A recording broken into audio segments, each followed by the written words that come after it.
Hai semua, kenalin gue Najma. Dan di marketing kali ini kita punya segmen baru, Behind the Behavior. Dan kita akan ngupas segala sesuatu tentang perspektif dan juga perilaku di balik seorang konsumen. Nah, di episode terbaru ini kita akan ngomongin soal diskon. Nah, Mulai dari mana? dari soal harga kali ya Mas. Oh, oke, harga. Nah, apa sih kira-kira yang muncul di benak konsumen ketika ada kata-kata diskon? Diskon. Pleasure ya. Pleasure. Orang selalu senang dengan diskon. Sebenarnya kan karena gini ya, karena konsumen tuh sadar atau nggak sadar sebenarnya ketika dia mau beli satu barang yang lagi consider nih, dia sebenarnya mengassessnya tuh mirip-mirip kayak dia mau invest. Ini worth the investment apa enggak gitu ya. Gue dapat apa nih? Gue ngeluarin apa dan dapatnya apa? Nah, sayangnya ngeluarin itu kan sesuatu hal yang pasti. Dapatnya itu adalah sesuatu yang persepsi doang. Jadi bisa kejadian, bisa enggak.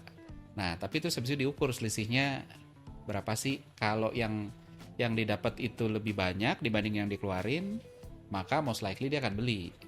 Tapi kalau yang didapat lebih sedikit, nggak selalu dia nggak mau beli. Tergantung orang juga. Kalau orangnya uangnya lebih kayak ya udahlah, it's okay lah, ya kan. Gitu. Tapi kalau ternyata apa yang dia dapat lebih sedikit, maka kan ada resiko di sana.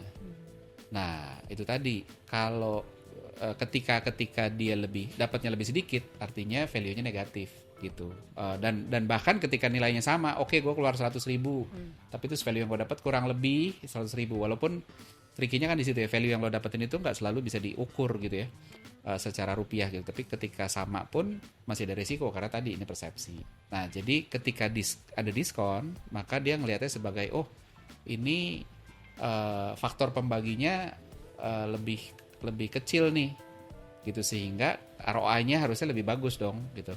Yang tadinya misalnya selisihnya negatif, jadi artinya dia dapatnya cuma 5 gitu ya, padahal dia keluarnya 10. Sekarang kalau dari 10 turun ke 5 kan jadi kayak kok jadi sekarang mendadak jadi apa ya, jadi worthy untuk di invest. Sebenarnya kan konsep besarnya kan kayak gitu. Oke. Kan tadi udah ngomongin soal konsep besar. Terus mungkin balik ke secara konsumennya lagi ya Mas. Kenapa sih ada diskon yang bikin konsumen bisa beli, dan ada diskon yang kayak konsumen tuh sebenarnya udah nunggu nih lama cuman dia nggak jadi beli-beli. Itu tuh apa gitu dibaliknya? Sebenarnya macam-macam ya. Bisa jadi karena ya timingnya belum, kebutuhannya belum ada sekarang. Tapi bisa juga ya itu tadi, bisa beli itu kan beda sama mau beli gitu. Gue bisa beli apa? Gue bisa beli misalnya mobil mewah gitu, BMW, Mercy bisa. Tapi gue nggak membeli karena ya menurut gue ketika gue beli, gue nggak dapat value yang sesuai dengan yang gue keluarin. Tapi kalau orang lain, ada orang tertentu yang mungkin lebih kaya dari gue, yang uangnya lebih banyak, mungkin dia ngelihat bahwa yang ngeluarin uang segitu tuh pain-nya nggak sebanyak value yang dia dapetin gitu ya. Jadi mungkin akan ya bolehlah gitu kan, orang kalau uangnya misalnya anggap 1 triliun, ngeluarin uang 1 miliar buat beli mobil mah nothing lah gitu ya. Tapi buat orang yang misalnya uangnya cuma 1,5 miliar, ngeluarin uang buat beli mobil 1 miliar walaupun uangnya ada, tapi kan jadi kayak aduh kok jadi nggak itu ya.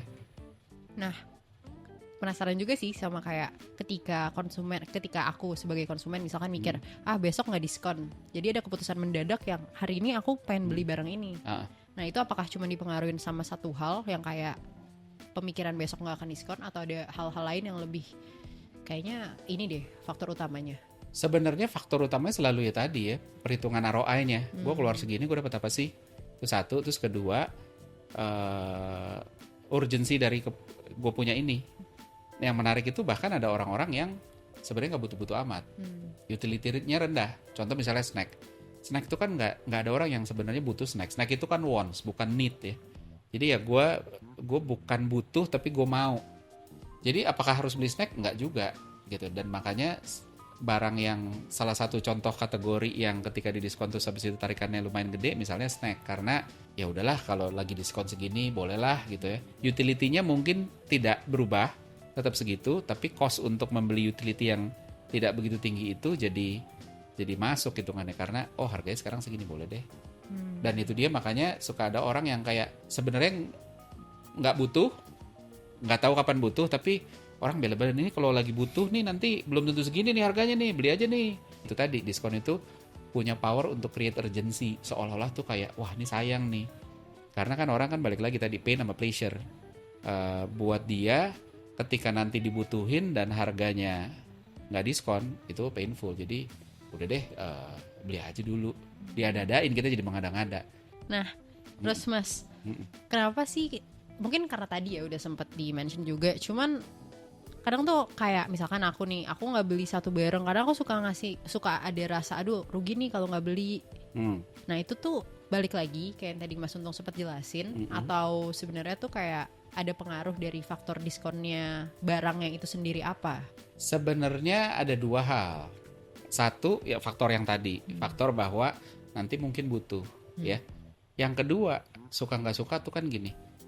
Ini sering banget semua orang kayaknya atau sebagian besar orang kayaknya pernah ngalamin. Pembelian itu kan sebenarnya ada dua faktor, rasional sama emosional, ya. Seringkali itu emosional itu ya seringkali lebih kuat. Yang membuat ketika kita udah cek nih, sebenarnya nggak masuk nih harganya nih, lebih tinggi nih dari budget kita. Feature-nya sih banyak, tapi feature ini juga kita nggak butuhin, gitu. Cuma harganya nih, tapi aduh ini keren banget gitu ya. Terus kita mencari-cari deh, mencari-cari pembenaran. Jadi rasional itu seringkali dijadiin kambing hitamnya nih. Jadi apa ya? Ya seolah-olah ini rasional. Padahal sebenarnya enggak, itu keputusan emosional aja. Dan itu terjadi di banyak hal ya, termasuk, dan bukan cuma pengen ya, termasuk menolak pun juga sama, menolak untuk beli ya, menunda untuk beli. Contoh, lo kalau beli rumah kan seringkali gini. Gue pernah dulu ada kasusnya zaman gue kerja di property portal, kita bikin tuh checklistnya buat orang. Lo kalau cari rumah cari kayak apa sih supaya kita bisa bantuin cariin. Terus orang naruh tuh, oh luasnya sekian, jumlah kamar tidur, kamar mandi dan sebagainya. Terus kita cariin areanya di sini, sekian, sekelilingnya ada sekolah, rumah sakit dan pasar segala macam ya. Udah kita temuin beberapa opsi, terus kita bawa ke sana. Pak Bu, yuk nih, kita udah ketemu yang Bapak Ibu yang sesuai kriteria yang kalian pilih gitu ya. Terus begitu datengin, nyampe sana, iya sih cocok semua. Jadi gimana? Kita bisa proses langsung. Tunggu deh, ada yang lain nggak? Kenapa emang? Ada yang belum srek. Nah itu dia kan. Yang belum srek itu sebenarnya faktor emosionalnya. Dan faktor emosional itu nggak bisa dichecklistin, nggak gampang lah, minimal nggak gampang dichecklistin. That's why itu sebenarnya satu bukti bahwa keputusan pembelian itu suka nggak suka ada faktor itunya. Dan di kasus yang barusan tadi itu tadi bisa jadi dia diskon itu tuh sebenarnya cuma rasionalisasi dari emosionalnya dia aja. Sebenarnya emosionalnya yang pengen, terus jadi alasan lah, iya ini kalau nggak diskon nih besok waduh rugi loh, kita ini berhemat loh, saya bukan boros loh, kan gitu. Tapi kapan bisa tahu kalau kita pengen diskon tuh itu emotional atau emang si logical mind? Kan nggak, tadi kata Mas Untung kan nggak ada checklistnya kan? Beda-beda tiap orang. Tapi kunci terbesarnya kan self awareness. Oh iya benar sih. Dan itu susah. Karena marketer aja sering juga terjebak sama sesama marketer. Marketer aja juga masih tergoda diskon, marketer aja tergoda loyalty point dan lain sebagainya. Trik-trik marketing tuh kita nggak kebal kok, para marketer juga nggak kebal sama itu. Ya, marketer juga manusia ya. Betul, itu dia. Begitu. Jadi kan tadi kita udah bahas soal diskon nih. Di episode berikutnya, tenang aja, masih ada bahasan lainnya lagi bareng beliau ini. Jadi tolong tetap standby dan tunggu episode keduanya. Dadah!